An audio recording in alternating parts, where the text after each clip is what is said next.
Your show will go live in 5 seconds. 4, 3, 2, 1. Log Talk Radio.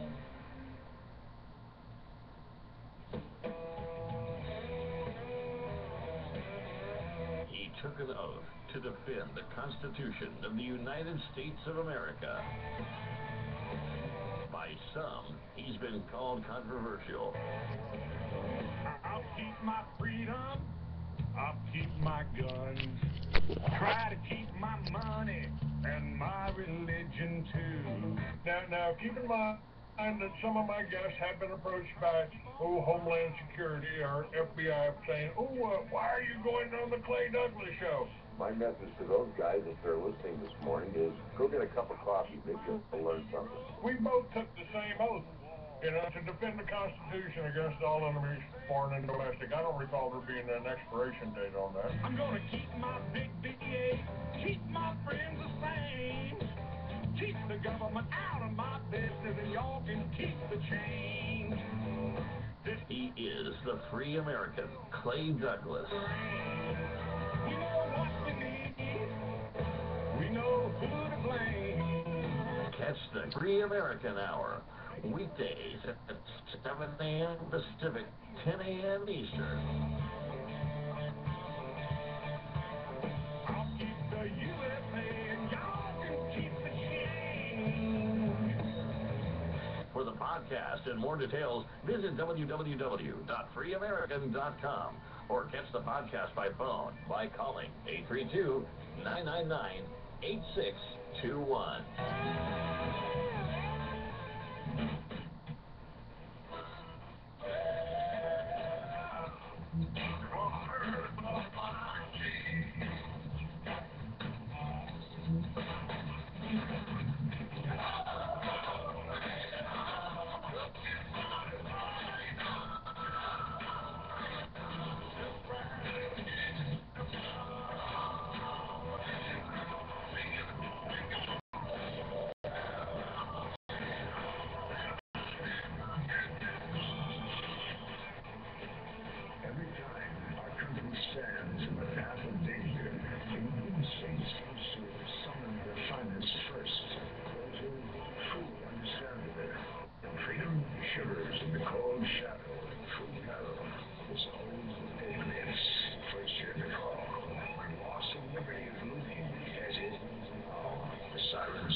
Simple homes to find the fire and fight.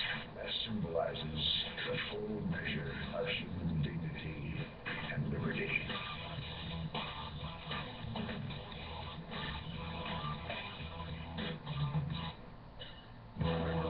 Years ago in the swamps of South Georgia, came full of crossmen in my hands, all I needed to be brewed up. Homemade ice cream and barbecue with my family on Friday nights. 10 leg lamb on Saturday, right before the morning light. Came a time I was old enough and I learned about the gun. And every night in summertime I answered to what I'd done. Today, nothing got about the way it used to be. They got no respect and no cold steel, just games on TV. I'll burn it till the fucking feel my right away from me. It's high time we embrace the tool that keeps all men free.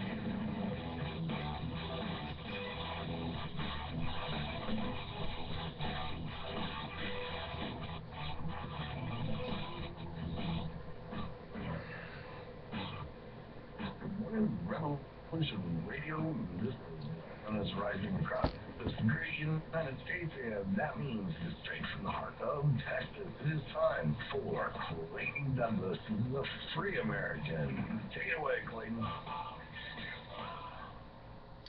All right, good morning, ladies and gentlemen. Welcome to another edition of the Free American Hour. I am your host. I am Clay Douglas. I am the Free American, and I've been the Free American for almost 20 years now. Been doing this radio show for that long, been publishing the Free American magazine for that long, and I've got the freeamerican.com. If you want to go to shop.freeamerican.com, you can make a donation. You can order some of my books and find out. You may discover that I'm a better author than I am a talk show host. I know that's hard to believe, but so is my nonfiction. Now, my guest, Lowell Ponte, will be coming on in the second hour, but no problem. With Obama in office, we have enough scandals to take up the slack. Now, even if you're watching mainstream news, you may know that the heat is rising. The IRS has been accused of targeting patriotic groups like the Tea Party. And I'll be talking about that. Matter of fact, I'll talk about that right now. Carl Bernstein says the AP phone scandal, this Associated Press phone scandal, that involves the Department of Justice securing telephone records of Associated Press reporters and editors. He calls it a nuclear event.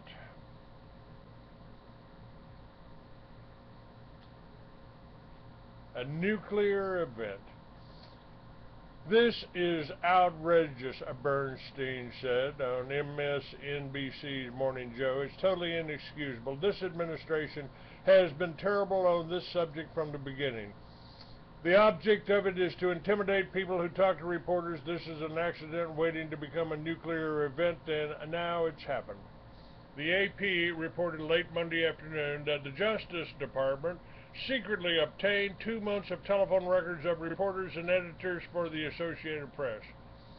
The organization was not told the reason for the seizures, but the timing and the specific journalistic targets strongly suggest they are related to the continuing government investigation into the leaking of information a year ago about the CIA disruption of a Yemen-based terrorist plot to bomb an airliner, the New York Times reported. The development represented the latest collision of news organizations and federal investigators over government efforts to prevent the disclosure of national security information, and it comes against a backdrop of the aggressive policy by the Obama administration to rein in leaks to the New York Times. Now, perhaps I should take this opportunity to remind you about Sandy Hook and about the police captain or the police chief standing up and telling the cameras and telling you on camera that you better not be reporting on the news with your cell cameras and your cell phones and your computers here. You better not be doing that, because the only information that is valid comes from the police department. And we saw the same thing. We saw the same kind of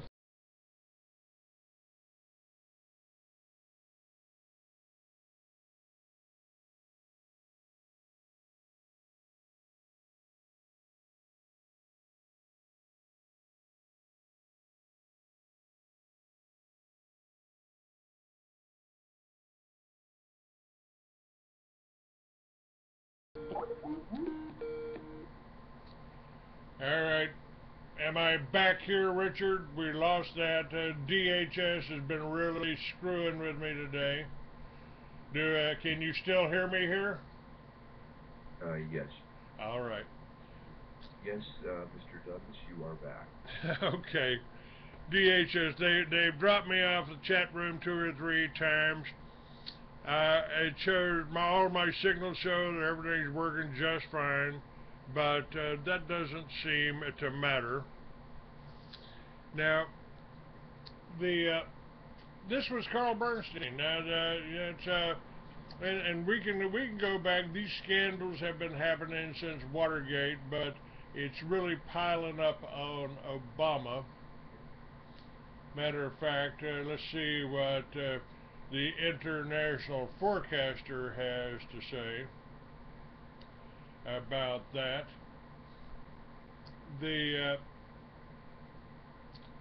It's a bad week to be a tyrant, so whatever daily deity oversees ironic speeches must have been working overtime last week when Obama delivered the commencement address to the graduating class of Ohio State University. Obama said, "Unfortunately, you've grown up hearing voices that incessantly warn of government as nothing more than some separate, sinister entity that's at the root of all our problems," the president lamented. Some of these same voices always do their best to gum up the works. They warn that tyranny is always lurking around the corner. You should reject these voices because what they suggest is that our brave and creative and unique experiment in self-rule is somehow just a sham with which we can't be trusted. What a difference a week makes. Just 8 days after issuing that stirring defense of the wonderful nature of the U.S. government, everything is seemingly falling apart for the teleprompter-in-chief as his second term begins in earnest. First, news broke that the IRS had been targeting Tea Parties and Patriot groups for special scrutiny over their tax-exempt status applications, causing even Obama to admit that the agency's actions were outrageous and indefensible. Now a new scandal is brewing. The AP is reporting that the Justice Department has secretly obtained 2 months worth of telephone records of reporters and editors and the Associated Press, a move that is widely being reported as unprecedented and a violation of the free press. In the meantime, more details have emerged about the Benghazi stand-down, which some are alleging came from the very top, i.e. Obama or Hillary Clinton, who, by the way, my sources tell me was responsible for Waco. And this led to the death of Ambassador Stevens last September.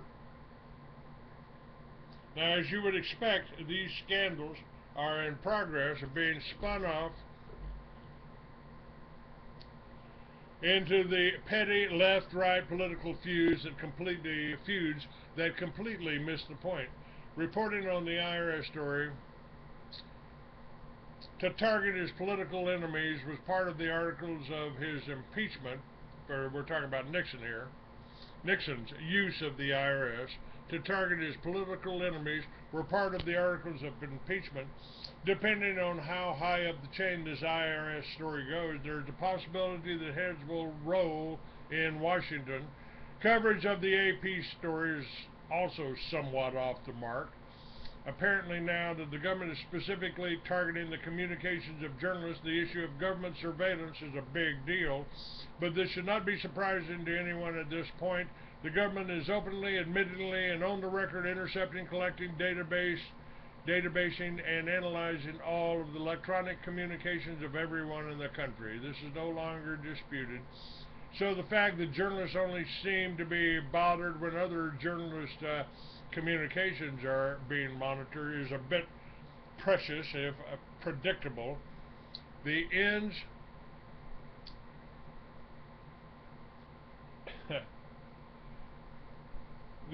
and outs of the Benghazi scandal, however, with the talking points, memos, and John McCain's theatrics. John Songbird McCain, you know, the senator that tried to derail the POW issue, the senator that is referred to by his contemporaries that were in the Hanoi Hilton as Songbird McCain, the McCain that said, I don't care if all the factories move to Mexico, my son's an engineer.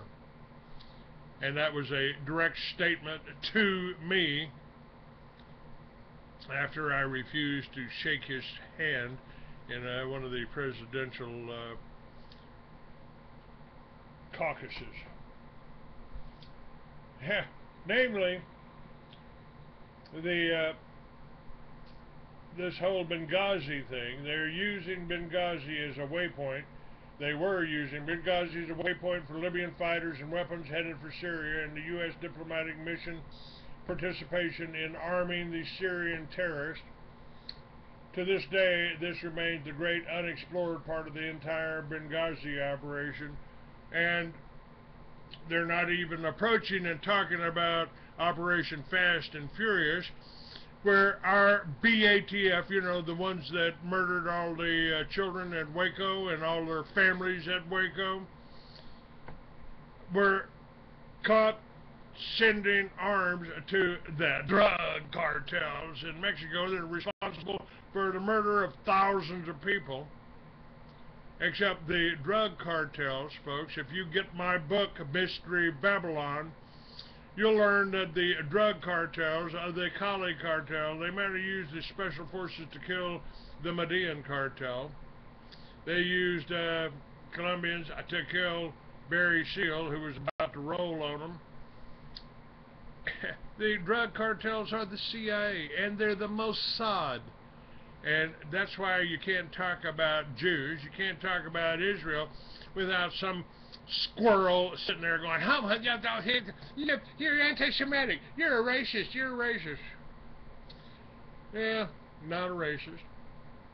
And if I was I'm Semitic, so if I was anti-Semitic, I'd be anti-Clay, and obviously I'm not. Yeah, okay. Yeah, this is, and they admit this. My God, it's up on YouTube. Yeah, anti-Semitism. That's a trick that we use. That's a trick that we use every time somebody's getting too close to identifying us as the truth. Well, let me, now, I've been talking to you, reading from reports here, international forecaster, and Carl Bernstein, who blew the whistle on Reagan's CIA operation. And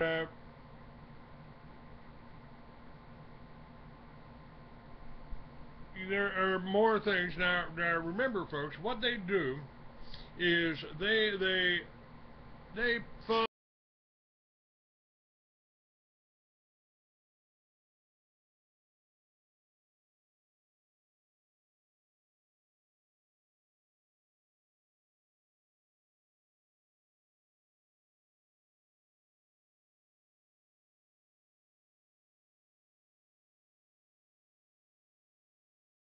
and of course we've got Jews like Pollard still in jail. They're still trying to get out of jail for treason.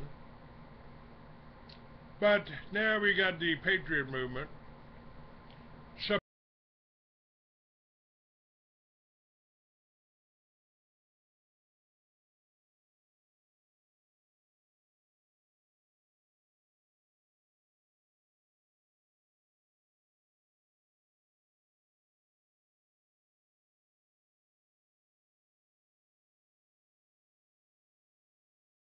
About an insane Jew, atheist, rabbi, antichrist, Adam Kokesh, who is a shill for the Jews.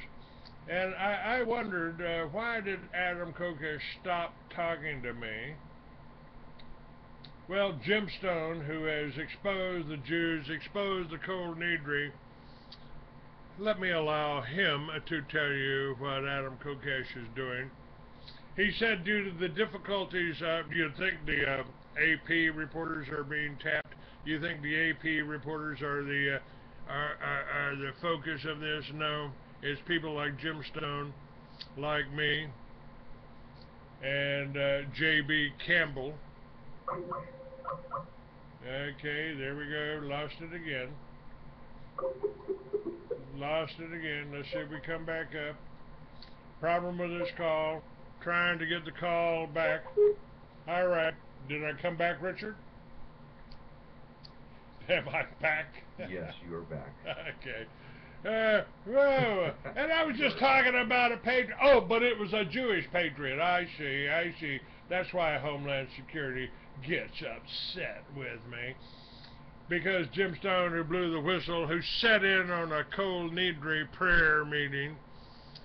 And if you don't know what the Kol Nidre is, folks, and you think there's good Jews out there, there may be one or two. Don't want to deny that.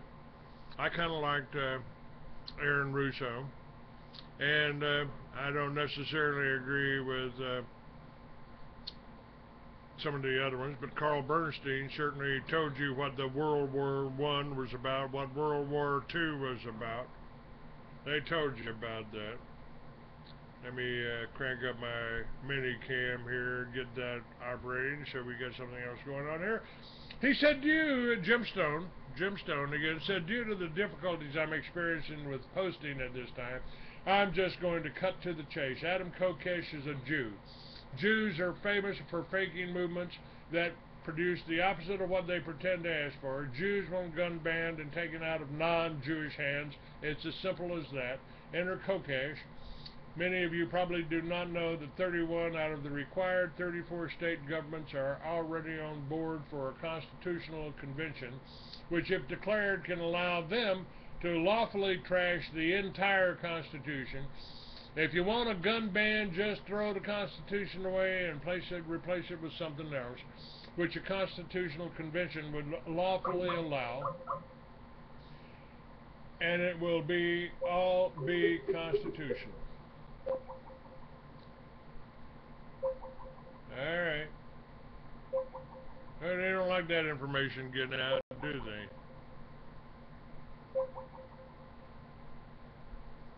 Well, you know what? All right. Are we back, Richard?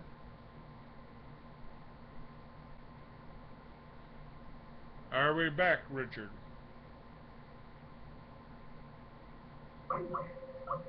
Problem with that call. Let's try this one. Can you get me on this one, Richard? Hello, Richard. Can you hear me on this one?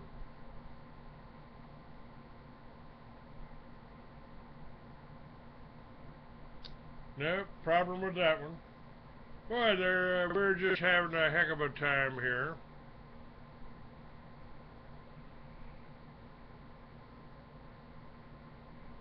Richard, I'm trying to get back on here. Juggling computers here.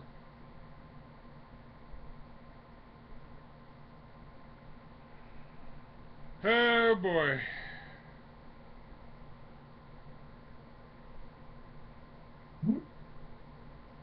Did I get this one back on this time? Hello, Richard. Can you hear me yet?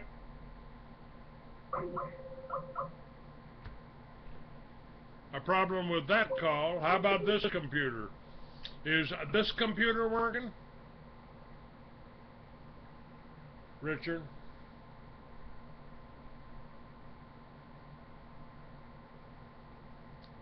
All right. I'm still trying. Oh, there's a problem with this call. No shit, Sherlock. Problem with this call. A problem with this call. Own two computers. There's a problem with the call. It looks like you're talking here, Richard, but I can't hear nothing. Now let's try this one. I'll switch to this one. Two computers working now. Two computers working. Richard, any luck on hearing me on this one?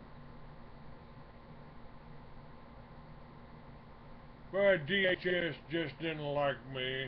Doesn't like what I'm talking about. Doesn't like me exposing their little plan. They don't like my little plan, or me exposing their little plan to get a bunch of Americans arrested. Richard, can you hear me yet? I can hear you, Clayton. Can you hear me? Yes, I finally can. Yes, sir. So I'll decline your call on the second computer. I've got you up on my main computer now. Well, Okay, excellent. why is it when you start talking about, even if you talk about so-called patriotic Jews, they get upset. Now, maybe just perhaps Jim Stone, he'll hit this one on the head, because we're talking about the insane Jew, atheist, Iraqi, anti-war Iraqi rabbi, anarchist Adam Kokesh. And Stone is saying if you want to provide plausible grounds for trashing the Second Amendment, just time an armed march on Washington, D.C. to happen right when the Constitutional Convention is in progress. He promises to do a much improved version of this report tomorrow, but now he says, I've thrown this thought into the collective conscious, but for now I am under attack, including live edits of my work, airtime deletes. Well, it's nice to know I'm not the only one here. He says, I am under attack, including live edits of my work, airtime deletes, so I have to start from scratch, multiple windows opening without being asked, enough to lock up the computer. I simply cannot do better than this. Get this idea out into the collective conscience, and we cannot allow a scamming Trojan horse to bamboozle an armed mob of idiots into marching on Washington during a Constitution Convention, which is almost declared and likely to happen at that time. If you want to cause a band of, if you wanted to, if you wanted to cause a band of brainless fools to kiss America goodbye, that would be a great way to do it. Believe it or not. Oh. Okay, got it back there. It only went off for a second. Well, let's see if I can get somebody else here to. Well, Jim Stone is on a roll, and I've had this up for 2 or 3 days, looking for a way to do this. So you hear me all right, Richard? Yes, I hear you blankly. Okay. If you think, folks, a theater filled with unarmed people against a lone gunman is scary, imagine a disarmed populace against a tyrannical government. Now, of course, Obama was just telling you that the government ain't tyrannical, they're good guys, but that got blown out of the water within a week. Now, we all know that the Mother's Day shooting was either a bunch of crisis actors or Mossad murderers wanting guns banned for the final Goy slapdown. Now, I'm not stupid, he says, and neither am I. I know who is doing this, and by now you should too. It's interesting how an open mic caught senators drooling over banning guns, yet no one has attacked the government. I'd like to know why. I'd like to know why.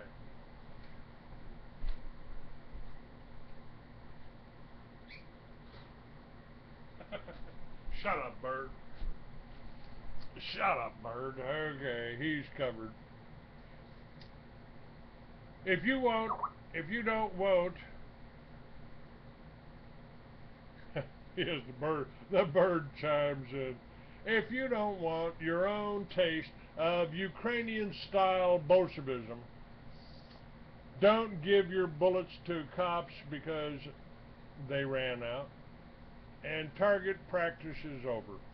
If you cannot buy ammo to replace what you have, hold on to it. America is approaching showtime.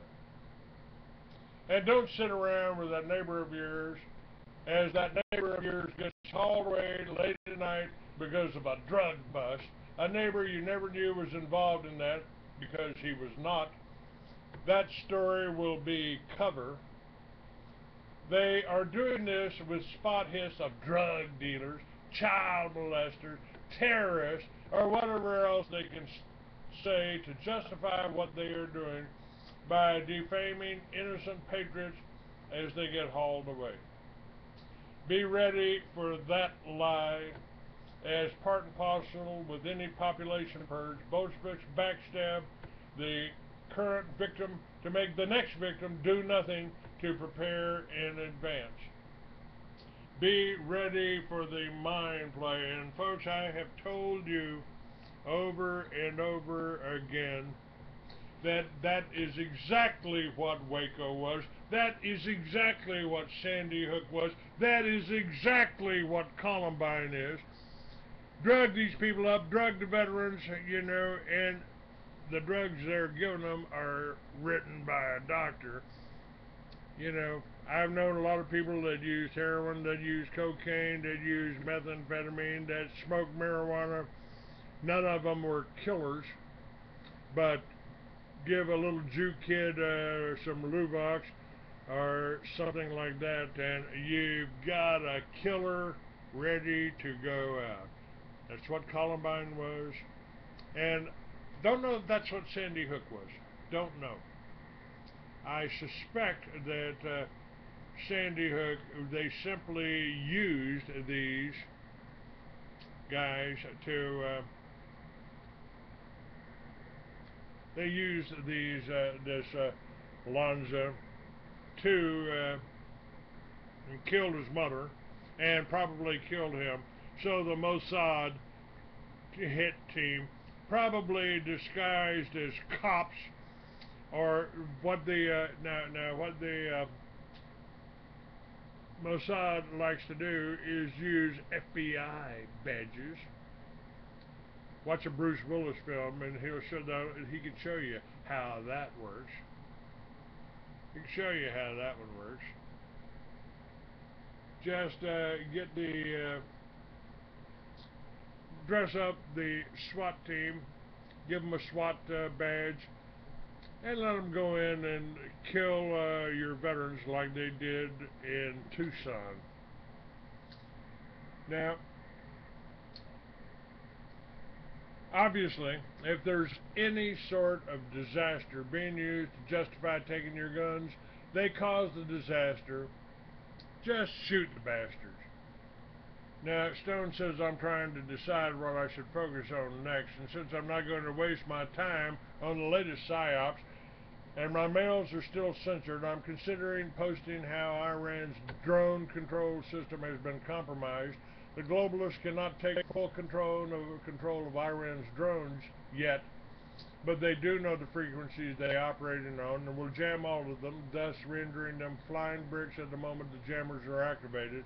Opportunity and curiosity are likely to be fake, and their launches used as a cover for the launch of a nuclear reactor-powered satellite that can jam communications from space.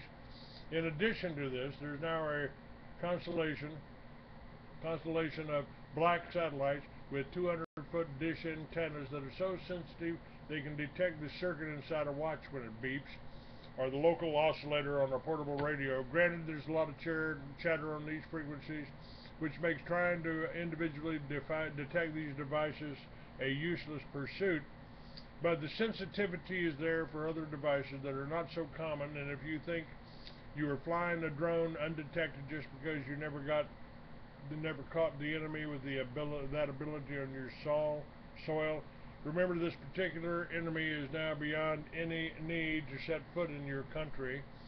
I strongly suggest you have separate war and peacetime frequency channels and encryption built into all the drones, with wartime frequency and encryption never used until showtime. I will post the schematics for the communication system, custom designed by me, that will be something that will totally circumvent NASA, NSA intercept, even if they know these systems exist, with only the caution of the user being that the transmit receive locations be kept secret. I've seen a need for this for a while and finally get off my butt and do it. This will be something that any team of hacks can build from parts they already have, and I will absolutely waste a few days doing this if my own email communications are not fully restored. Additionally, I'm sick of the censoring where damning truths get instantly wiped everywhere they be, from my own work or the great work of others. We need a little honesty in the mainstream press. Failure to have any honesty marks them as the enemy. When they stifle people willing to tell the truth by wiping all references off blogs, commenting sections, and emails, usurp media outlets that started as real truth only to now report misleading garbage and set up total spoof sites like Inspire. It's a multiple slap. Jim Stone says, I will absolutely screw the ability of the Zionists to maintain information superiority if they continue on the path they are on. The nuking of Syria was the last straw, and I have to admit, that Mother's Day shooting pissed me off just as much. I know you folks at the NSA really think you're doing righteous work. I know they treat you great, but I suggest you watch Oblivion, where a man was fooled in destroying his own people by and for an alien machine that treated him very well. You have been fooled in a similar way, and I suggest you look for answers and try to wake up. This request will likely never be heard by anyone decent, however. Those assigned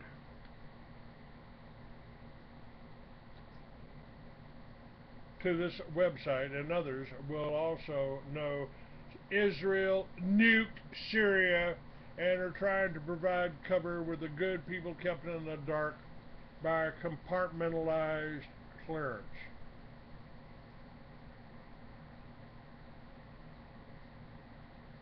Now, when normal people hear about some crazy person killing innocent people with a gun, they do not think, I guess we better give up our guns. No, they always think just the opposite. I better go out and get more guns and ammo and get ready for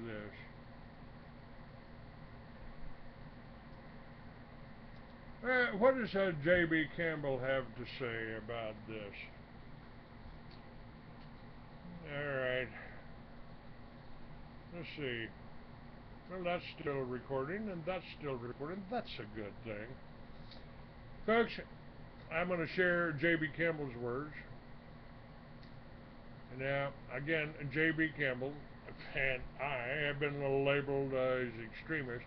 We're not. We're just telling you the truth, telling you what you need to do, telling you what the situation is, and getting slammed into names called. They accuse me of calling somebody names when I tell you about the Jews. They accuse me of being anti-Semitic. They accuse me of being racist. And nothing could be farther from the truth. We're going to have to get a lot tougher if we expect to survive what the Jewish government has in mind for us.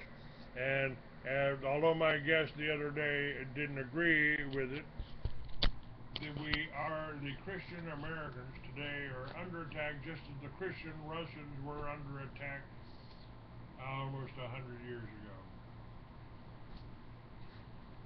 We have to get tougher mentally and tougher physically. Let's forget America the Beautiful. It's definitely got some beautiful places, but the real America is about the ugliest country in the world.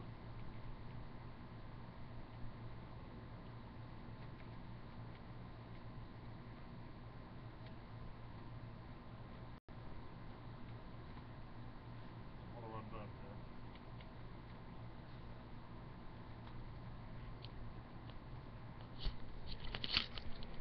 here? Sorry about that.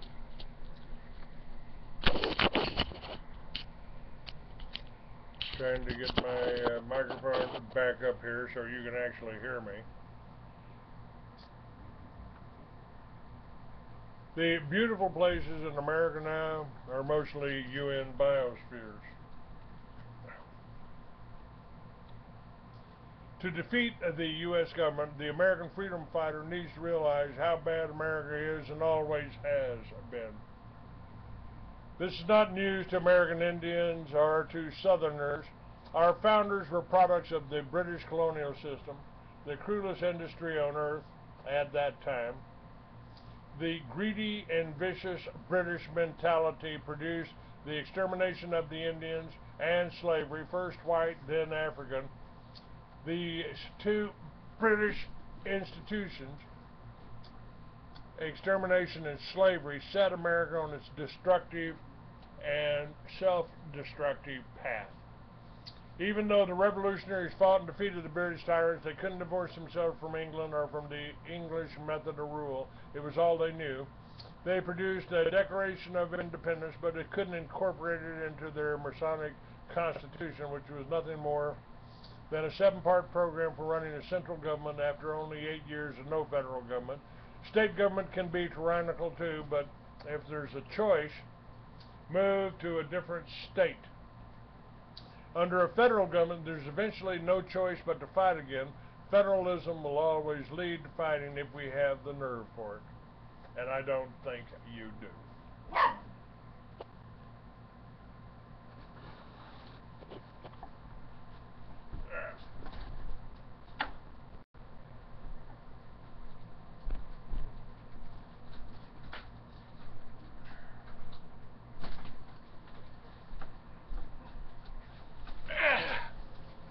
I believe.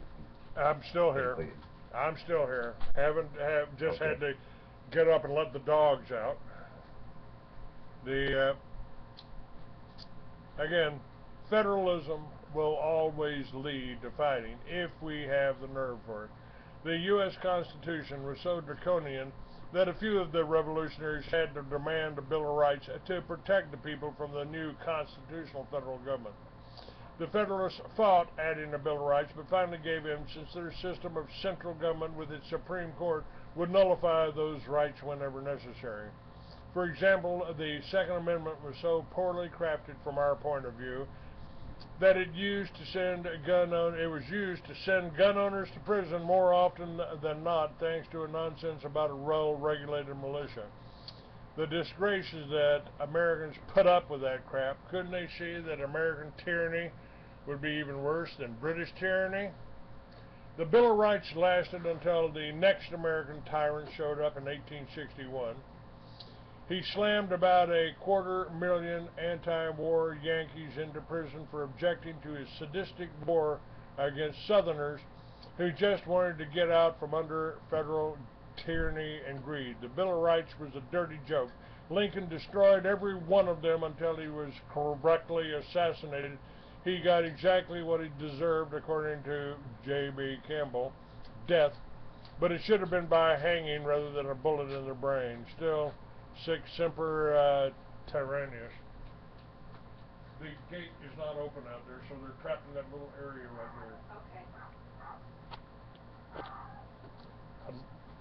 there. According to J.B. Campbell, we have to start killing all of our tyrants, local, state, and federal, tyrants on Wall Street and tyrants on Main Street. There is no alternative if we plan to survive because they plan to kill us. This is why we have guns. That is why the cunning bastards who wrote the Second Amendment made the right to keep and bear arms subordinate to a well-regulated militia.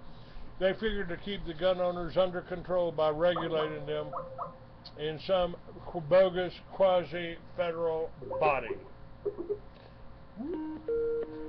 Okay, do we have you back? Yes, sir. You got me back here. Okay.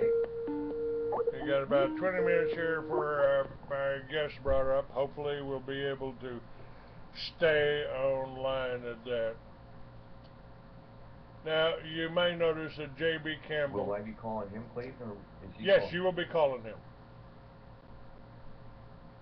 And I sent you the phone number. Okay, sorry. Continue, please. Okay. J.B. Campbell says he started the modern militia movement and used that antiquated word for this very reason, to take away from the government its control over it. It was just a word trick I used, for the old militia was often an instrument of tyranny used to support the federal government. In both Shays' Rebellion in Massachusetts and the Whiskey Rebellion in Pennsylvania, the militia was used by the government to fight tax rebels and freedom fighters. You can see the reason for the government's confusion when I started what became a huge armed mass movement in this country in the late 80s and early 90s. The militia had always been an auxiliary arm of federal force until then. I made it anti-government for a brief few years of existence, and the feds only made it bigger with each attack until Oklahoma City, and that was the end of that. But an American cannot become a real freedom fighter until he faces up to the truth about this country. He doesn't need to have actually fought the American government prior to this, as this writer did in the early 70s when he joined the Rhodesian security forces to fight for continued white rule of the small African country, now known as Zimbabwe. This writer didn't realize that he was fighting the real America that preaches democracy and self-rule while it jams country after country into communism and total destruction. He didn't understand for the first year that it wasn't Red China, the Soviet Union, he was fighting, but rather the U.S. State Department and the CIA, the very same organizations that had plowed Russia and China themselves under communist rule in the first place. After about a year in the Rhodesian War, I saw why the Rhodesians were wary of accepting a young American into the security forces. There was no one more dangerous to have on your side than an American. Fortunately, they eventually saw that I was the exception to this rule. Same goes here for the struggle against the tyrannical U.S. government.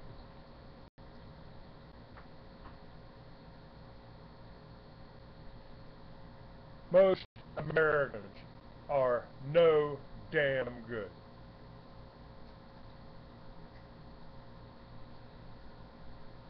No, I wasn't aware of that, Nighthawk. I'll take Skype off of the second computer. This is what I've done. At least I'll close Skype. This is what I've had to do because of the endless drops on this site. It works sometimes, and sometimes it hasn't. Now,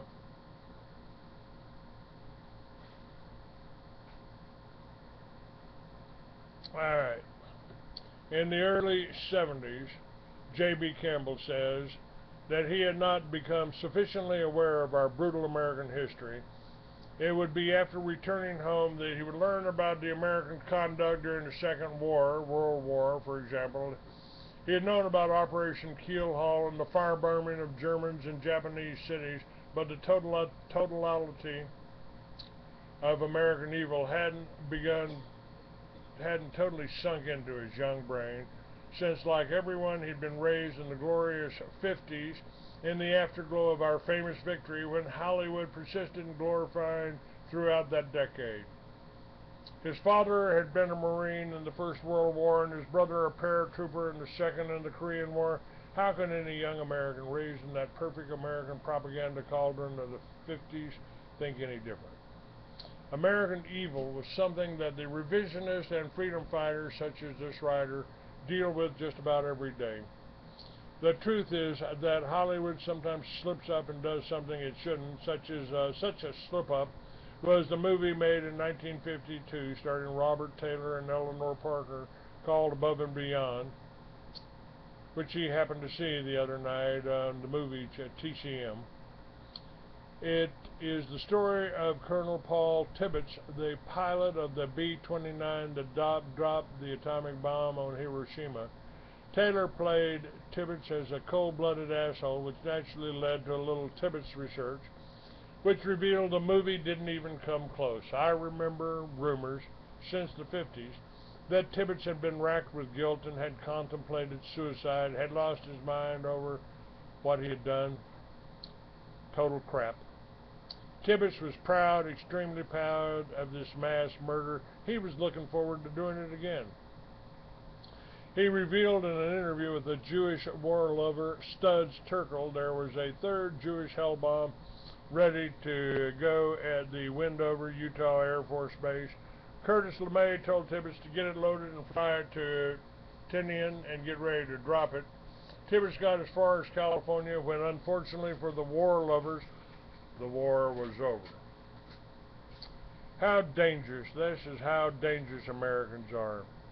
The Jews may dream and plan of mass murder, but they need Gentiles to do it. No Gentiles have proven more willing or eager to do the Jews' killing than Americans such as Paul Tibbets, Dottie Murphy, or Jimmy Stewart and Chuck Yeager, to name some famous ones. Of course, no American comes close to Tibbets' personal death toll of 80,000, a ridiculously low number. His partner in war crime, Charles Sweeney, dropped the plutonium bomb on Nagasaki a few days later and chopped up 40,000, also a ridiculously low number. So these assholes are at the top of the Murderers Hall of Fame.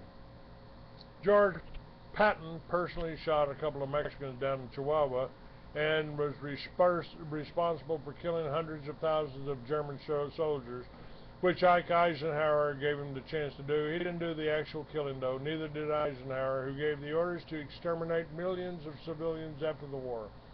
Patton finally realized his bloodlust had been wrong and refused to follow Ike's genocidal order and got bumped off.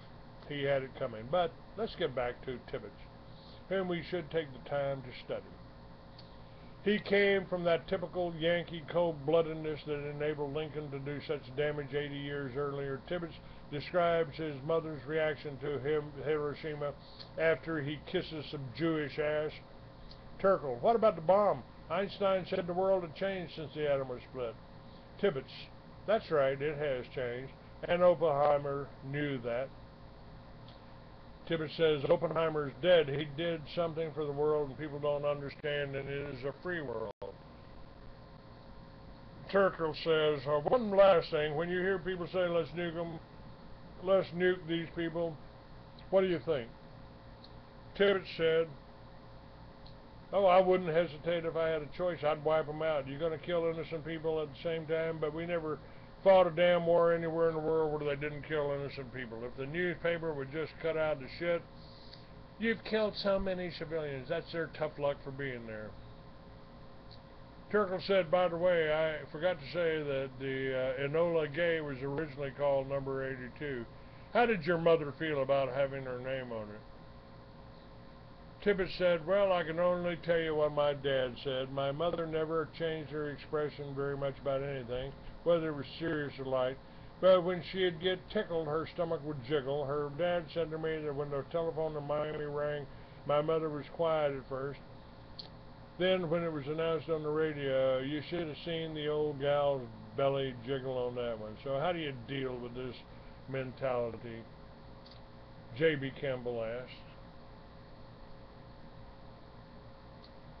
My answer is you have to kill anyone and everyone who exhibits this tendency before he or she, as to, say, in the case of, say, Hillary Clinton, has the chance to carry it out.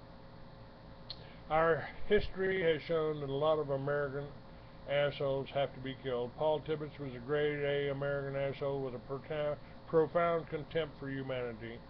What he actually did when he had the chance proves what I'm saying. Anyone with this murderous attitude must be killed. A whole lot of American cops have this tendency and prove it every day. What our wonderful boys and girls did to strangers in Iraq and Afghanistan and other places is more proof, whether it's Abu Ghraib or Fallujah or mass murdering with predator drone video games in Vegas. Virtually all Jews have this murderous attitude, some more than others.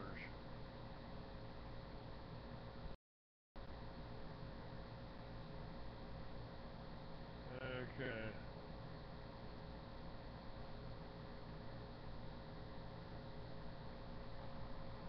Yep, disconnected from the server. Lost the chat room there. We'll bring that back.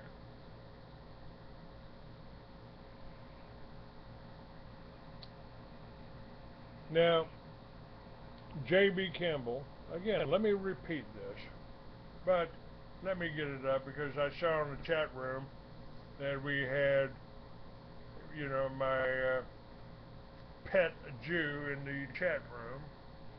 He goes by kosher, that would be He says his name is Ted, but I doubt that since, of course, he's sworn and taken the cold Nidri, and so he can lie about anything, and it's no fault there. But again, J.B. Campbell says that virtually all Jews have this murderous attitude, some more open than others. They may be the source of American murder due to the Judeo-Christian ethic we've been raised with. Anyone who takes the Bible seriously is a potential mass murderer. So I'm going to reiterate what must be our main thinking: save America, kill the Jews. The Jews maneuvered Americans to slaughter millions of people in 2 world wars in Korea and Vietnam. The Jews, calling themselves neocons, maneuvered us into killing millions more after 9/11, which the Jews themselves engineered. The Jews are desperately trying to get us to nuke Iran right at this very instant. They can't stop killing, or rather getting Americans to kill for them. All Jews, that's up to you. Who you think needs killing. It's pretty obvious that if all the Jews were killed, most of our problems would be over. Who's a Jew? There are plenty of Jews who are obviously Jews. Anyone who considers himself to be a Jew is a Jew. Anyone who doesn't isn't. Judaism comes down to behavior more than anything else. That's for us to decide. As Herman Goring famously said, there's enough obvious Jews to deal with us for the rest of our lives, however long that will be. We'll be right back with my guest, Lowell Ponte, in just a moment.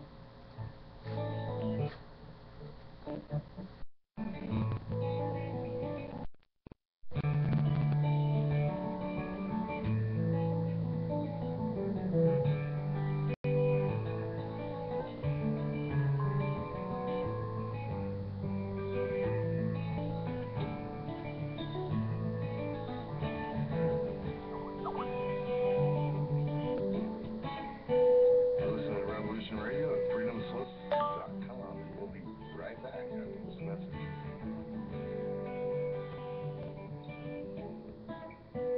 Wadiya will remain a dictatorship.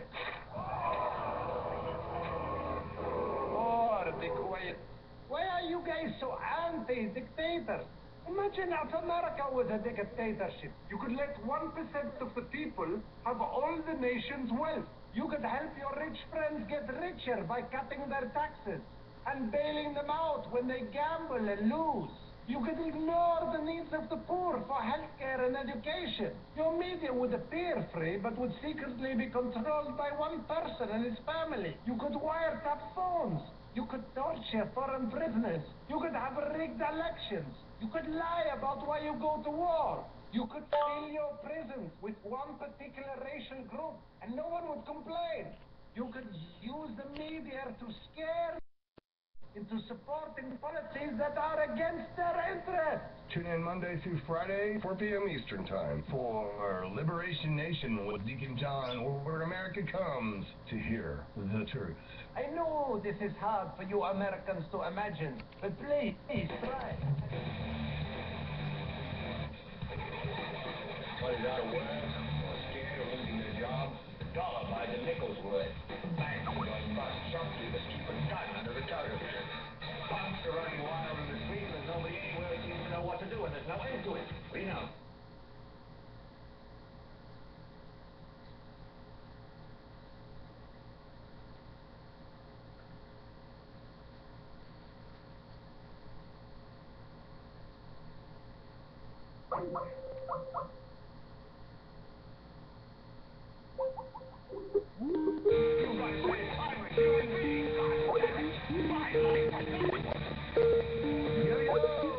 Be here Monday through Friday at 7 p.m. Eastern Time to Near the News with Jason Brentwood. Because when it's time to crush, it's time for Jason. Revolution Radio, freedomslips.com. You don't need to expect us. We're already here.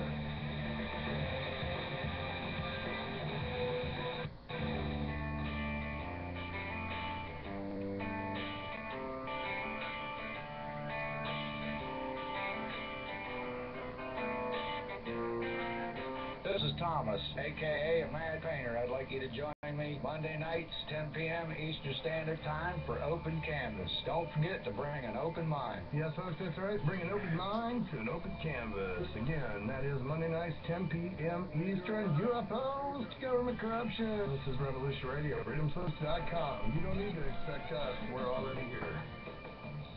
Now you can share the topics that drive the discussions of your favorite talk shows with TalkStream Live topic-driven talk radio. List and promote real-time talk radio topics, or post the topics that you want to hear. Hot topics are tweeted and retweeted, and include simple click-to-listen audio links. The future of talk radio is topic-driven talk radio. Available now at TalkStreamLive.com.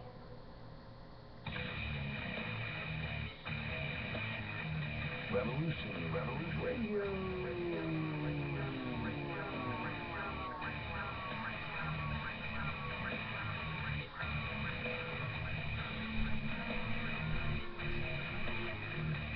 You don't see it, do you? How close we are to absolute chaos? The sick ones are sitting on their fat asses, eating and drinking themselves into a stupor, polluting the world without a second thought while it goes down the toilet. Nobody wants to do the nasty work. You know, the shit that we all just think about. Most good citizens are just along for the ride, and they can bitch and moan and complain about everything when it doesn't work out. Not me. Get it done. Revolution Radio, where we do the nasty work. www.freedomslips.com.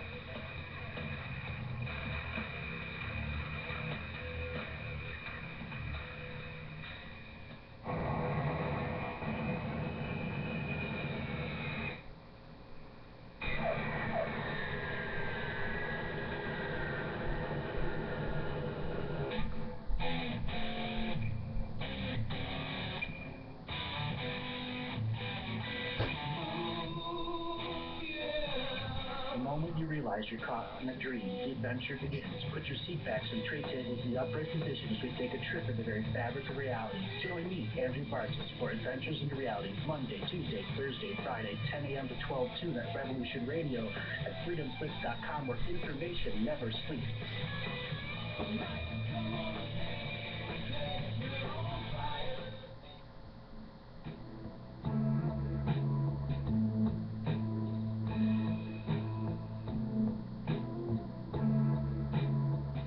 Is your data safe? Do you have the necessary information to assist you in confidently living through just about any survival situation? Is survival of gardening, off-grid living, medical knowledge, or even natural or man-made EMPs on your list of personal concerns? Do you have your documents and your personal information in a safe place in your hands where you know where it is? Well, check out our preloaded EMP-proof thumb drive. Of survival documents and how-tos, plus the USDA offline food preservation website, and much, much more, including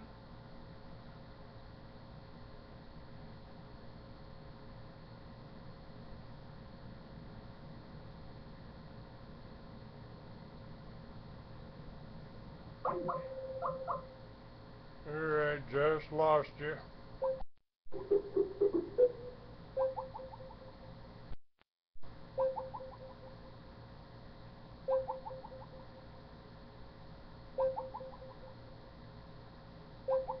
improved bullet drives to get the full scoop of everything that we offer.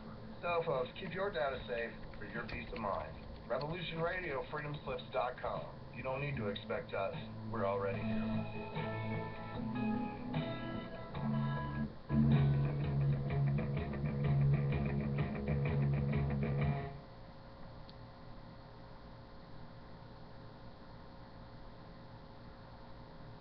Okay, just lost connection here.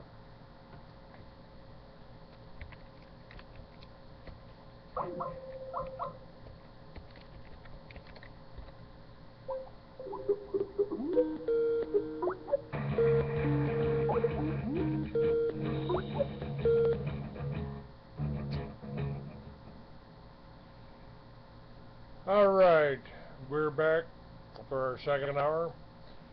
I should have Lowell Ponte on. Lowell, are you with me? I am indeed. Well, welcome to the Free American Show. I do you work with Craig Smith? I co-author books with Craig Smith. All right. We've got you linked here with Swiss America. You got a book out called The Great Debasement. Oh, okay. For the record, I'm not employed by Swiss America. Okay. So I work directly with Craig Smith. Well, tell him I said hello. It's been a few. Okay. It's been a few years since I've had him on my show, since I got off of shortwave and got onto the internet. But your book, The Great Debasement. Now, what I've got up under today's show that we're supposed to talk about is the financially correct report of employment rate of 7.5% is as real as a $3 bill. What is real unemployment rate? Pretty much it. What is our real unemployment rate? I mean, I haven't had a job in about 20 years, but I don't think they kept records on me.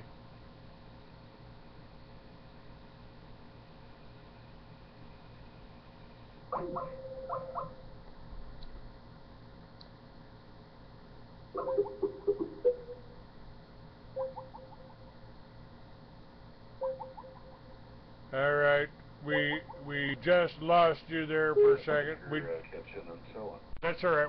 We lost you there for a second.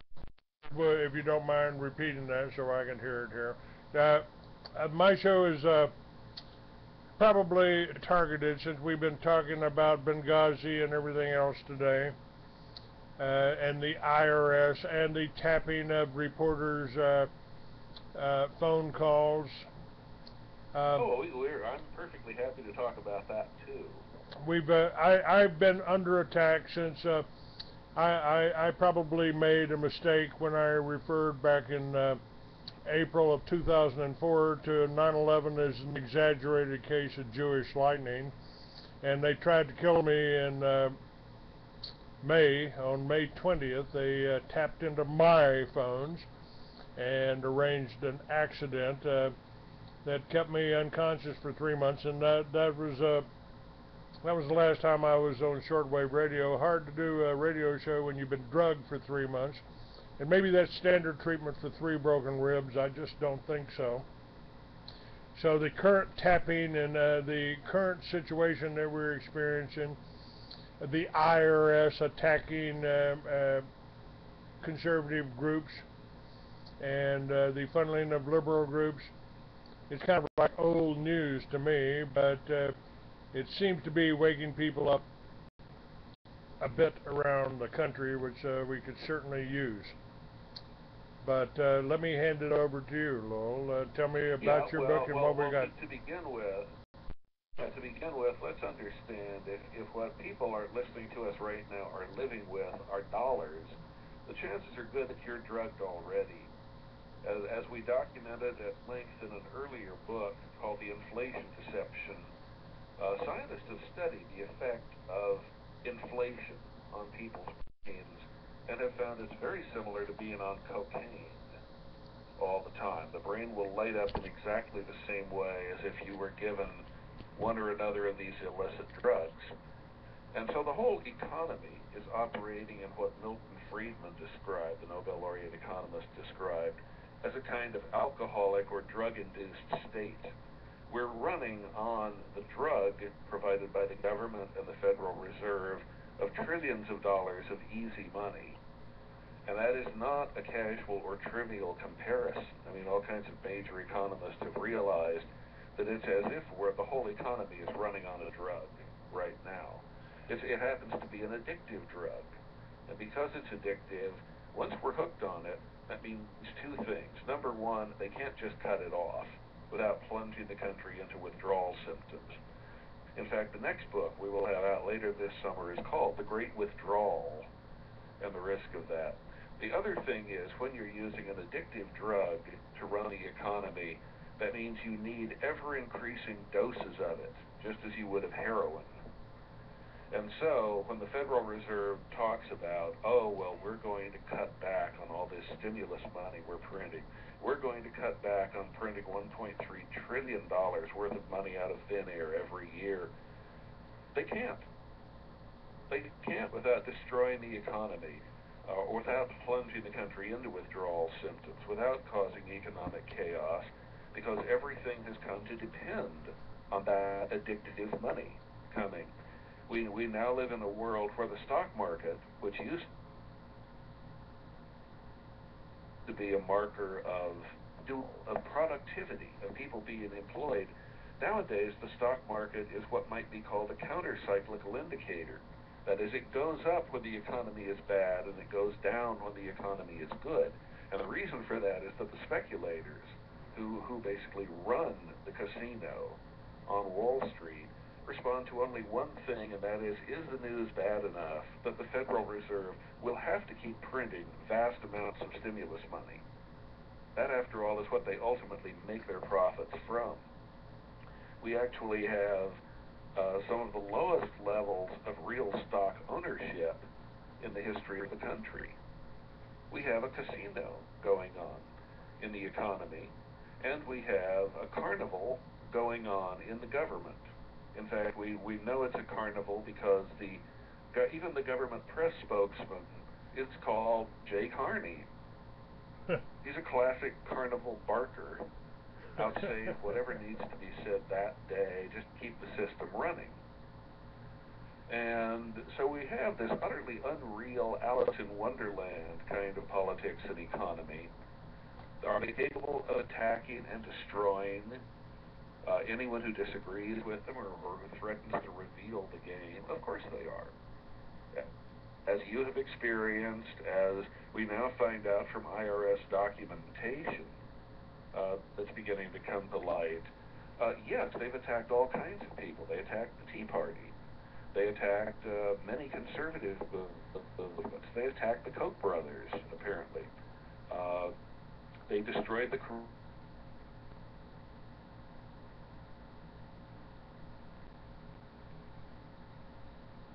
They destroyed the...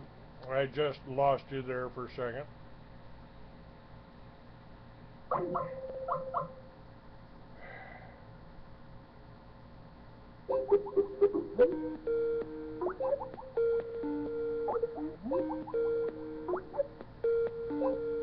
Just as there's very little doubt that the Federal Reserve is being used politically.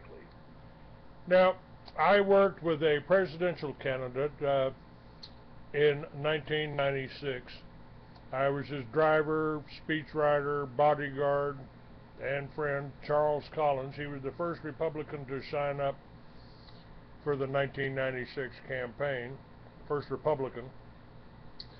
But every time he got up to tell the Republicans from Maine to California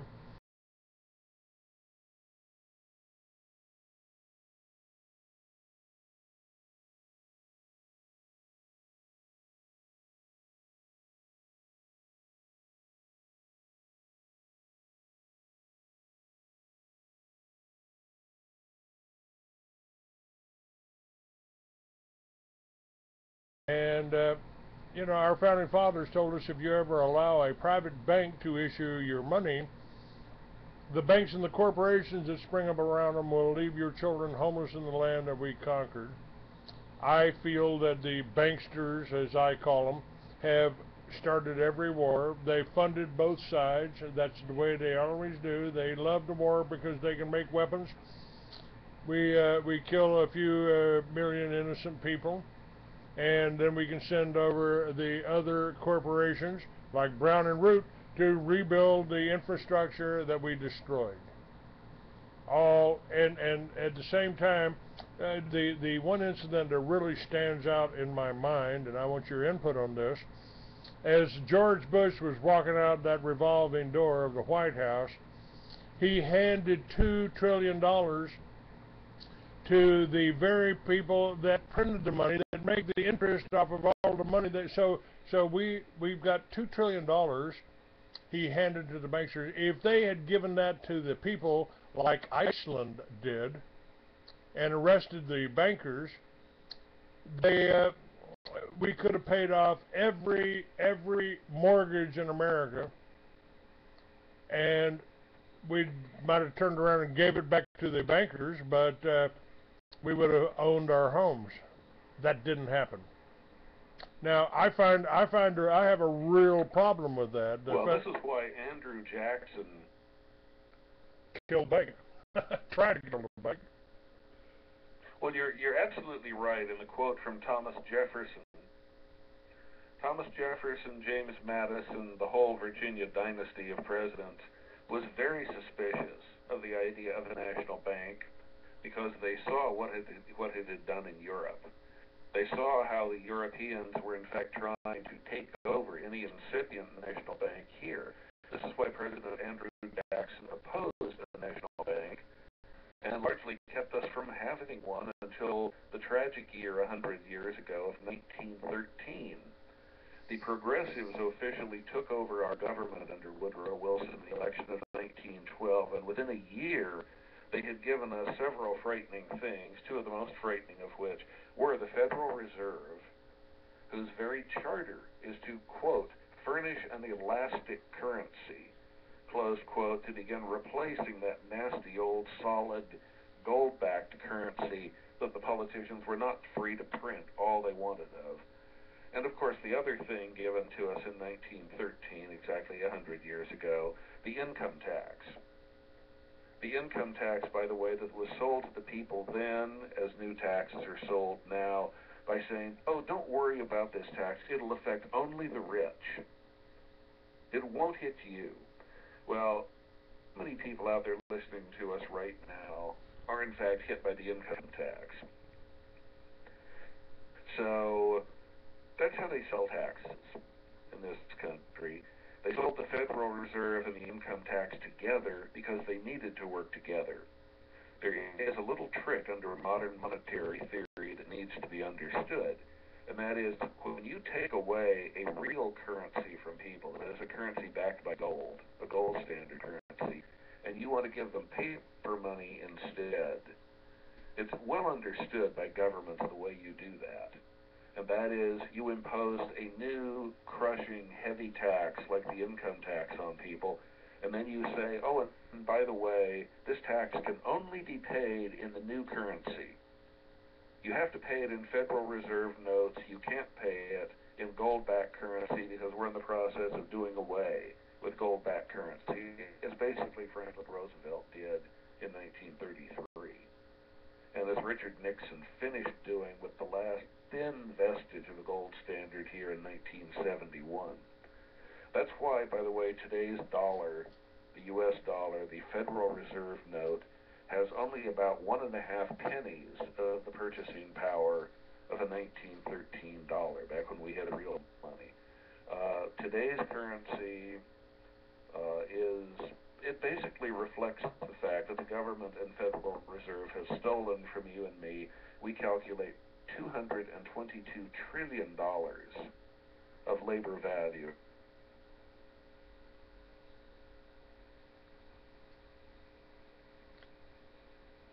Just lost you there for a second. Take a moment for our sound to come back up. There's a problem with this call. Hold on. You out of their bank accounts, out of their retirement accounts, out of their earnings.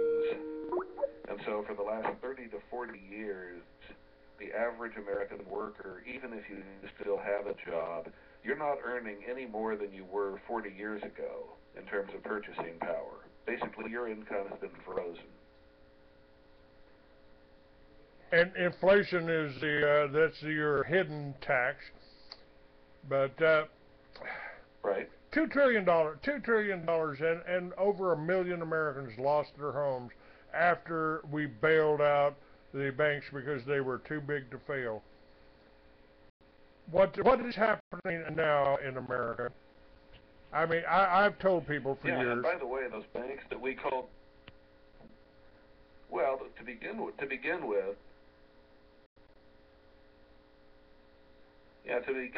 banks that they called too big to fail are today more than 30% bigger than they were in 2007, 2008.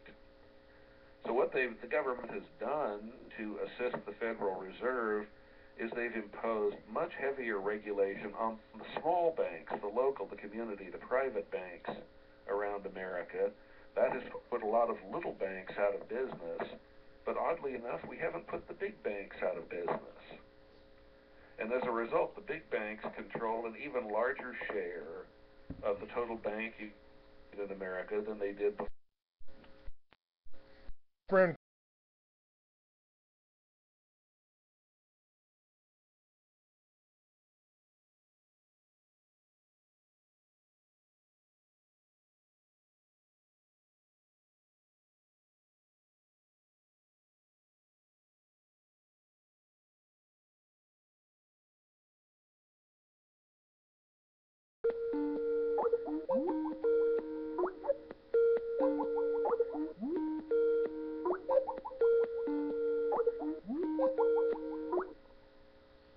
trying to bring us back here.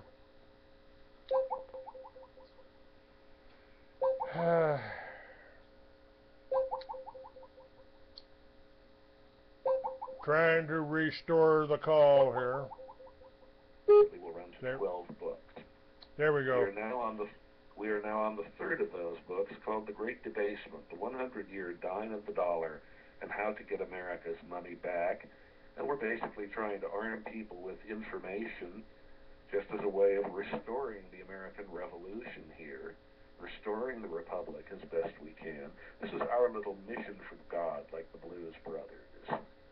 And because of that, we're happy to give absolutely free and postpaid copies of our books to people. So, for example, if 1,000 of your listeners today would like a free copy of The Great Debasement, we'd be happy to send it to them at our cost. It's a 283-page book full of ammunition explaining to people just exactly what the government is doing to you, and a kind of survival guide to show you how you can find your way around all the tactics, such as inflation, that they are using to take your money, that they're using to, in effect, turn you into a government employee in this country, that they're using to drag half the country into being a welfare state, redistributing the wealth here.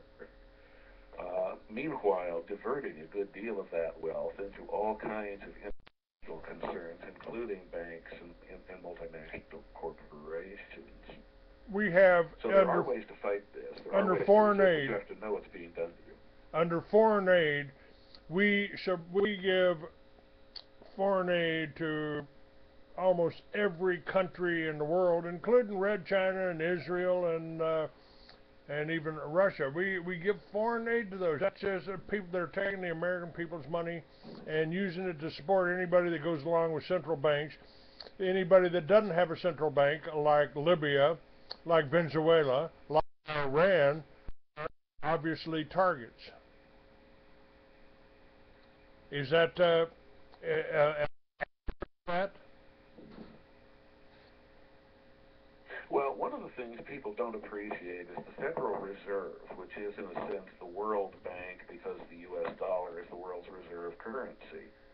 We have the control of printing the world's reserve currency. The Federal Reserve has what it calls primary dealer banks. If you doubt any of this, just Google the term primary dealer and Federal Reserve and see what comes up. What's interesting is of these 22 banks, more than half are foreign banks, like the Bundesbank and so on. Now, the IRS official relationship with its primary dealer banks is it allows them to borrow money at essentially zero interest in whatever quantity they wish at any time. And because of that relationship, the IRS and these other banks do work together. They work together to, for example, drive up or drive down stock markets around the world by how that kind of money is used to buy things. This is why it's interesting. The Federal Reserve has always been extremely secretive in what it actually does by way of shifting money around the planet. Now, does the government itself openly engage in foreign aid? Yes, but that's only a tiny fraction of the real aid being shifted around the world, which is to say, American tax dollars being diverted, or directly or indirectly. See, whenever the government prints money, as I'm sure you appreciate, Clay, the government is taking money away from you. I mean, we were worried that they were taxing bank accounts in Cyprus. Boys and girls, there are some things the government can't do. For example, it can't repeal the law of gravity. I wish it could. I wouldn't have to diet this much. And likewise, they can't repeal the law of supply and demand, which means if everybody going into the supermarket you hand twice as many dollars to as they did before, that doesn't mean that people will be able to buy twice as much for very long. It just means that very soon everything in the supermarket will cost twice as many dollars. The supply of dollars will off-balance the supply of the things you want to buy with dollars, and that means the dollars will suddenly only be worth half as much. Now, that's what the Federal Reserve has been doing. Every time it prints money out of thin air, it makes every dollar in your savings, every dollar in your wallet worth less. And as you said, Clay, this is a de facto tax. This is now the primary means by which the government taxes you and me. Most people don't appreciate the government. And where does it get the money it's spending? Well, not only does the Fed print it, but it gets money by borrowing it, in effect. We now borrow officially approximately 41 cents out of every dollar the government spends. Your government and mine is borrowing money at a rate of about $58,000 a second. So if you'd want to just count along with me, dot, dot, dot, in those three dots, your spendaholic politicians have just borrowed another $174,000 and sent the bill, put it on the permanent bar tab, if you will, of our children and grandchildren. So the debt just keeps accumulating in the U.S. We calculate in our book just before the Great Debasement, our current book, that if you viewed all of the U.S. debt at once, the unfunded liability, the amount of debt that operates in derivatives, in artificial instruments in banks around the world, and other means, that debt would add up to more than $750 trillion. That's enough money that if you or I wanted to pay it off, and we just started taking dollar bills out of our wallet and stacking them flat, one on top of the other, a tightly packed stack of dollar bills needed to pay off the debt would reach from here to the planet Venus and back. And you would still have enough stacks of dollar bills left over to make 8 stacks more of dollar bills between Earth and the moon. That's what it would actually take to pay the debt. Needless to say, even with all the printing we've done, we don't have enough dollar bills to pay the debt, or even approach paying it. Yeah, well, they don't issue you the money to pay the interest, so it's a giant scam. Fractional banking is a giant scam. The Federal Reserve is a giant scam, and we have had a couple of presidents that tried to do something about that. I carry in my wallet, it's getting a little bit of shop worn over the years, but I have a $5 bill with a red seal that says United States note on it, issued in 1963 by Executive Order 11110, John F. Kennedy. And of course, they shot him over that. Hold on a minute, we just got kicked off again. All right, got you back here. Limited quantity of money. Okay, I'm only intermittently able to hear you. Yes, sir. We just got kicked off for a second, but I've got you back now. I was just talking about Executive Order 11110, Kennedy issuing United States note. I have one of them in my wallet here. I carry it around to show people what real money looks like, debt-free money. And the first thing that happened after Lyndon Baines Johnson got on Air Force One is he recalled that money. So not many people have one of Kennedy's $5 bills. But this is the depths they will sink to. These were issued as federal notes, not Federal Reserve notes. So they were not dependent on the Federal Reserve Bank. That, by the way, was part of the government's transition, officially ending the silver standard.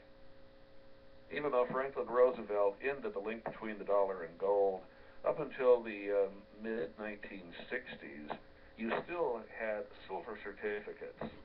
So you could take a dollar bill down to the government and say, I would like this redeemed in silver.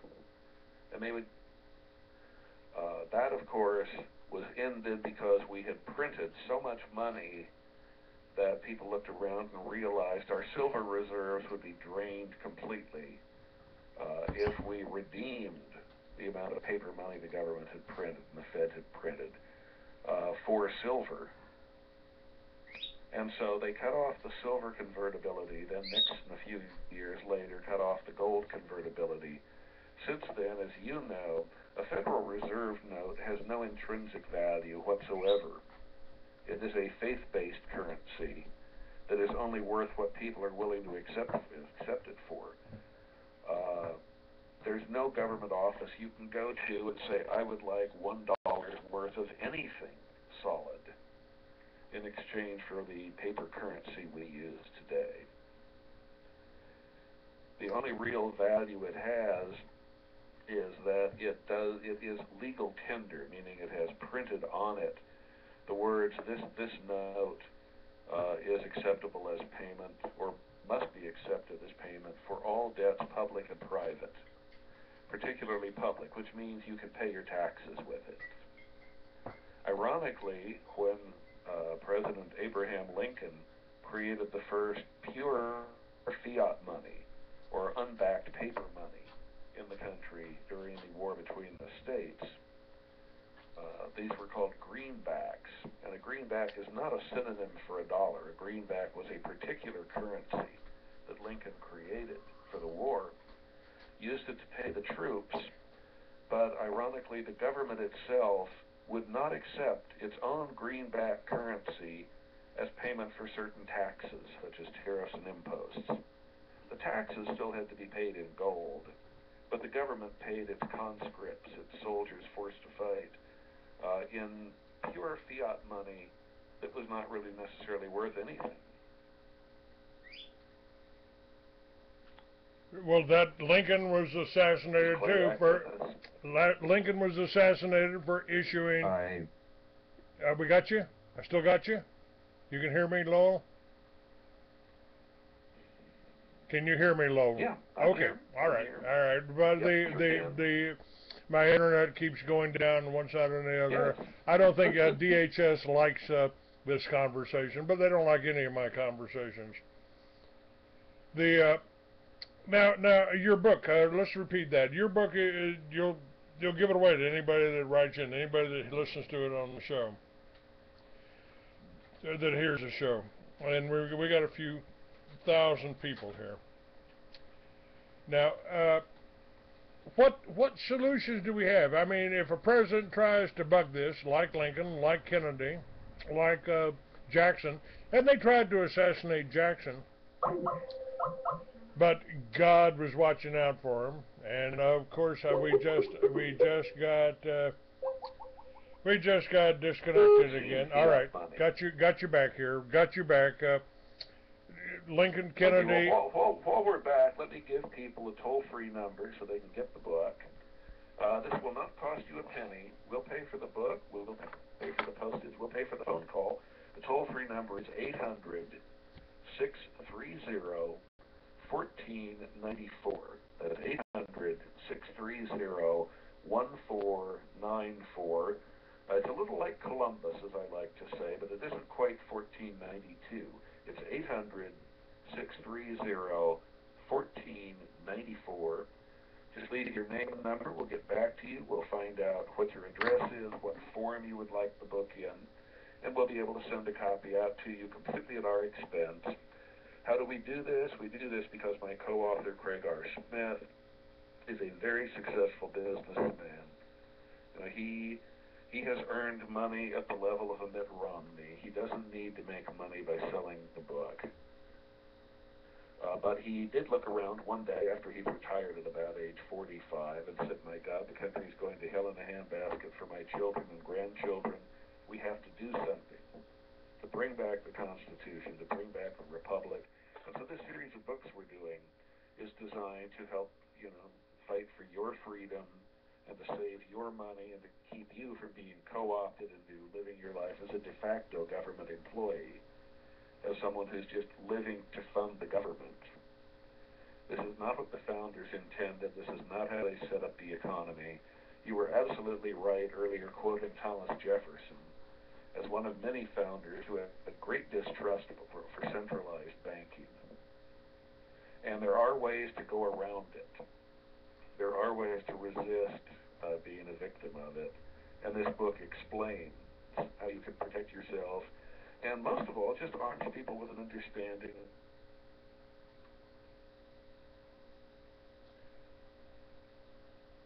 All right. I've got that a number up.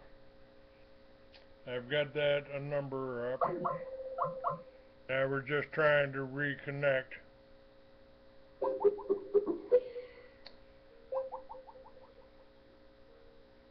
Have I got you back yet? Our money, just because the government says they're money, that doesn't make it money. All that makes it is a kind of obligation. This, ironically, is why today, if you ask, what is the biggest export of the United States government? What is the chief product we provide to the world? The answer is our chief export is debt. We sell debt to the rest of the world in the form of U.S. dollars. But the politicians love being able to use inflation as a way of taxing people, because about 2/3 of all U.S. physical dollars are held outside the United States. This means every time they further debase the money, as in our book titled The Great Debasement, that means that they're taxing not just Americans, they're taxing everyone all around the world who has put their faith in U.S. dollars. It's a way of taxing the whole planet. And the planet, since World War II, has taken the U.S. dollar as the world reserve currency.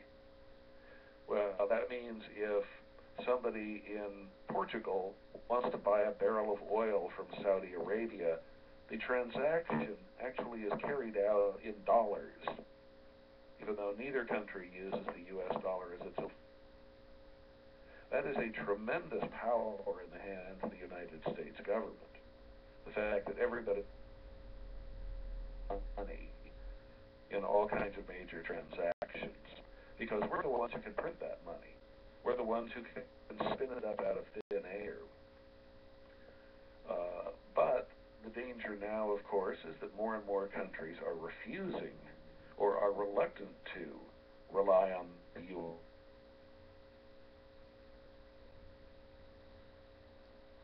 All right, still breaking up a little bit here. There's a problem with this call. Hold on while we try to get it back.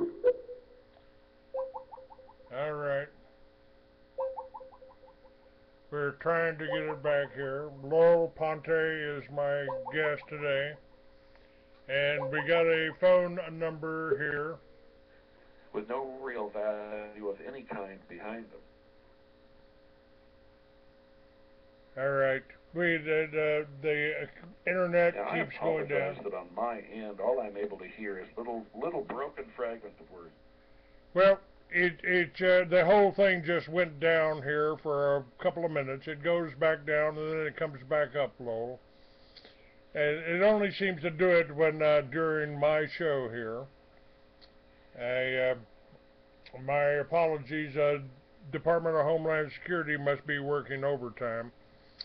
Now, I've been trying to tell people what's going on, tell them about the Federal Reserve for 20 years. They obviously they tried to kill me. They didn't like this information getting out. I helped start the militias back in 1994. At the same time, I started the Free American magazine. Obviously, they didn't like that. But what are our answers? If they're controlling the money, if they can fund the opposition, if they can use the IRS to go after any patriotic organizations, tea parties, anything like that, what can we do? Now, starting the militias, that's still a good idea if the militias work with their sheriff.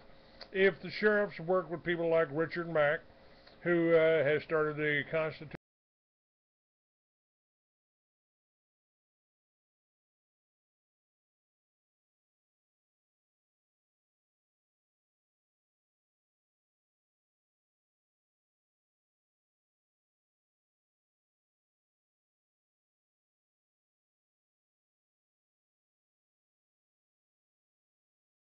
What are the steps that we can take? I mean, I told people when they were starting militias to shoot their. Do, and this is, I leave knowledge of the militias up to experts like you. The militia is simply by U.S. code every able-bodied man between the ages of 18 and 45. And, anytime a communist regime takes over a country, they go after three classes of people in order. They go after the farmers first, intelligentsia next, and the veterans and law enforcement that might be loyal to the old regime. That would be us oath keepers. And they are under attack, and the veterans are under attack and have been in every war. I mean, they sprayed us with Agent Orange because they didn't want healthy, well-trained, combat-hardened veterans coming back to this country and seeing the communist mess that we've got. And there we go. We just lost the call again. We just lost the call again. Capitalism. 2 times it's gone down here in the last 5 minutes. Problem with this call. We're trying to get you back. Richard, sounds down again. Okay, now we're back. And at an economic level, the people are largely enslaved if you live your life in their currency. What we're trying to do, I'm not an expert on militias or firearms, but one way you can free yourself, there are certain metals you need to be free. Certainly lead has been turned into a precious metal in the U.S. Certainly lead is now one of the things you will need to survive in this world. Another metal you will need is gold or silver. That is, you'll need a medium of exchange with your neighbors that is not dependent on something the government or the Federal Reserve prints.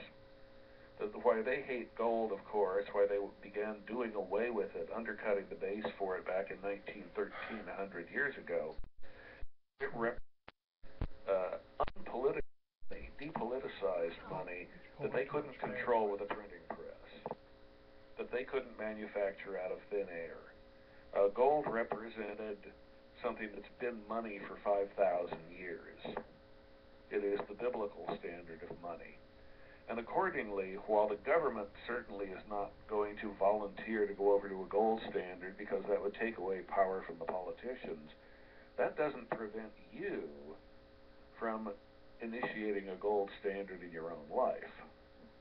That doesn't keep you from building up a base within your savings that is of a precious metal. You know, in the James Bond movies, in commandos operating around the world, what do they give them when they're behind enemy lines? They give them gold coins. Because they understand perfectly well a gold coin is something you can pull out in any country to any private individual and say, can I trade this For the bread I need to survive or whatever. And without exception, people are more than happy to take gold in exchange for things because they know governments can't manipulate gold in the same way that they manipulate paper money today. We've gone over to a fiat currency world, at least in the so-called advanced world, in which all the countries are running on money that they just print. Because from the politicians, from the government's point of view, printed money is so much better than real money. I mean, there are so many games you can play with unreal money. And by the way, as I'm sure you appreciate, as we talk about in the latest book at some length, we are going over to a world of ghost money now. That is, what they did, the first step in the transition was to go from real money, gold-backed money, to pure paper, to money that is just a piece of paper with some government symbols printed on it, that otherwise has no intrinsic value. They're now beginning the next step, which is to money that will not have any physical existence at all. It'll just be electronic blips in a computer. Blips that can be multiplied, blips that can be erased, blips that can be transmitted. But most importantly, we're going to a cashless society. We already, as America, have evolved to the point where only about 7% of transaction value in the country is now carried out with actual physical paper dollars. And most of that is buying a hamburger at McDonald's or buying a cup of coffee at Starbucks.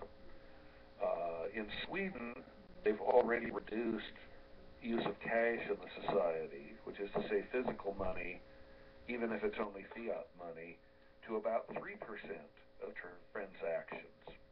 If you get on a bus today going across Stockholm, they will not even accept money as payment. They'll only accept electronic chips or cards like that. In other words, they want everything paid electronically. There are banks you could walk into in downtown Stockholm where they have no physical money on hand whatever. All they have is electronic transfer and paper transfer of money. And why is this significant? Because once we get to a fully cashless society, as they hope to do in the next couple of decades, where everything you buy, everything you do will be done with a credit card, or better yet, a chip implanted under your skin. Sounds a little like the Book of Revelation, doesn't it? And the Mark of the Beast. It certainly does. The Mark of the Beast. Yeah, well, but they're actually doing it. This is the point. We are now rapidly headed toward a society in which every transaction you engage in will be monitored through a government computer and will be taxable. So let's say your son graduates from high school and you want to give him $100 to congratulate him. You won't be able just to hand him $100.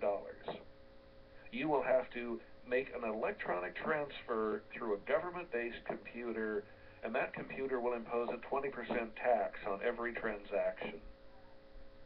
There will be no such thing as not being taxed anymore. Every transaction of every kind will be taxed. And of course, once the government can do that, then as people found in Europe with the VAT, the value-added tax, it's the simplest thing in the world for the government just to change the percentage. So today you're being taxed 20%. After midnight tonight, you'll be taxed 21% on every transaction. And of course, once the government is able to drain away any surplus value you create, then they own you. You no longer will be self-reliant. You will have to depend on the government totally for everything, because they can make sure you can never save enough for retirement. You can never save enough to pay your medical bills. Oh, and of course, if you go against the government, if they decide they're going to outlaw the militia, for example, they can simply turn off your account in the government computer. Well, they even have commercials for the chip now on television. George used to forget his medication. Kind of thing. George, yeah, most people don't. Go ahead. Most people don't realize we already have a thing called FinCEN FINCEN, that you can look up in Wikipedia or elsewhere. FinCEN is the Financial Crimes Unit of the government. But what it already does is it has computers that monitor the lifestyle you lead and compare it to how much tax you say you're paying. FinCEN knows that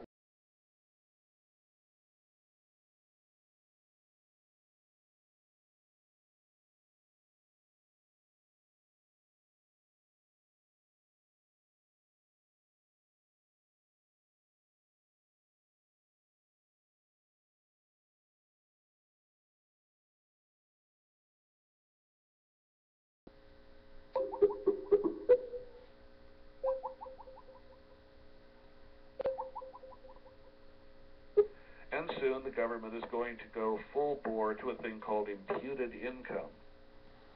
What imputed income means is, for example, you go to work and you arrive at the job and the company you work for provides a parking lot. And so you have a parking space for your car. Up till now, nobody's charged you anything for that parking space.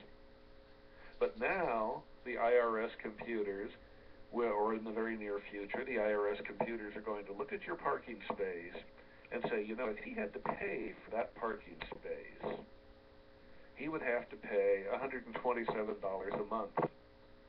And the government will just plug that in as additional pay you are receiving in value, in emolument, from the employer. So you will now owe tax on that additional $127 a month that your parking space is worth. And the government's been laying a statistical basis for doing this with almost everything in your life, including, ironically, the rental value of your home. So they'll look at your home, they'll say you could be renting that house to someone else for $1,500 a month. And therefore, they're going to begin counting an additional $1,500 a month that you, in effect, are earning by using your own home to live in. This is imputed income. This is one of hundreds of scams they're setting up that will be dropped on the people, bit by bit. Of course, not on the masses, not on the people who are on government welfare checks, only on the people who are actually working and who might have anything, something left at the end of the month.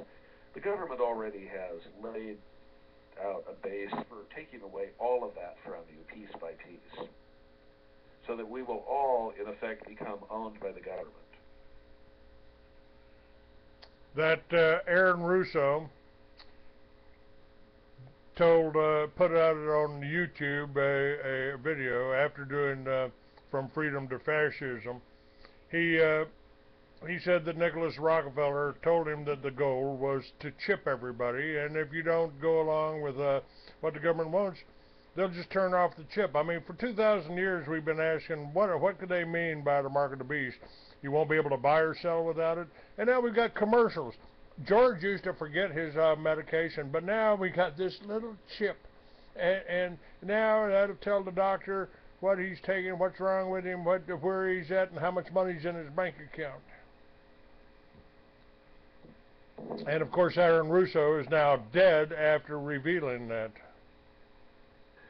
Right, and you notice people are beginning to discover under Obamacare that the way it will implement in states like California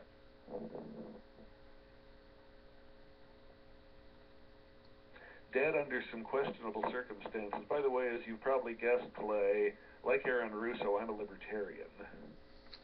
Well, so I'm glad I have my own obvious concerns with just how powerful the government is becoming. I am glad to hear that.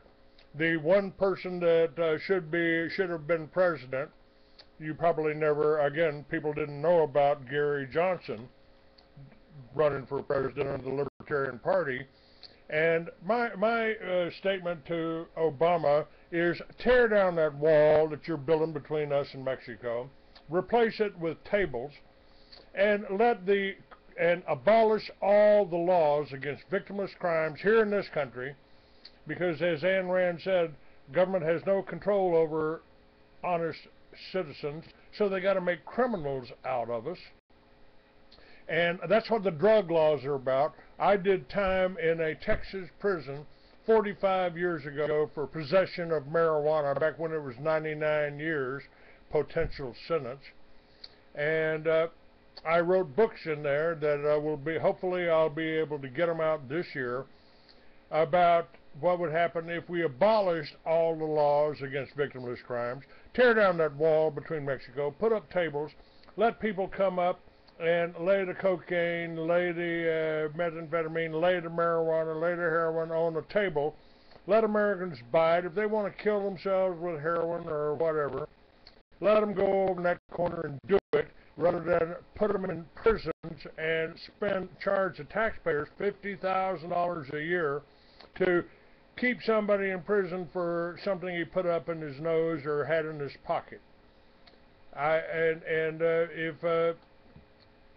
If we could grow hemp in this country, but more than that, yeah, more than that, Clay. Yes, sir.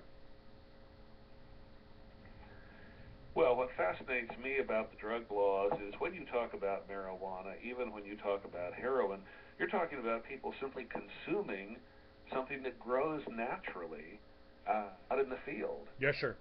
You're talking about, I mean, you're literally having the government say to people, you will not be allowed to consume a weed that has grown naturally in your backyard, and that is now a crime.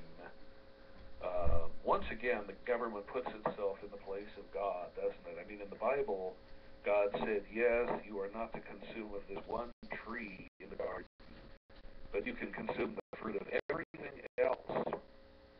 And presumably that includes many of these drugs that are now illegal. In any event, as John Campbell, when he was editor of Fantasy and Science Fiction magazine, wrote, if you're going to have drug law, or I mean, the logical thing to do is, if you really regard people who are drug addicts as dangerous, then the thing to do is just let them take as much of their drug as they wish. Let them kill themselves over in that corner. They'll weed themselves out of the gene pool. That's right. I agree with that. But let people be free to carry out their life pattern. All right. By the way, I'm not necessarily an advocate of drugs. I'm just an advocate of freedom. Don't care what you do. The government has the right to tell you what you can or can't do. I agree with that. Lo, I would like to have you back. We need to discuss more of that. We're out of time. Thank you for being with me. We'll get this number out. Okay, we'll get my pleasure. Get the free book if you wish. 800-630-1494. Clay, thank you for having me on. Thank you. Bye-bye. Okay.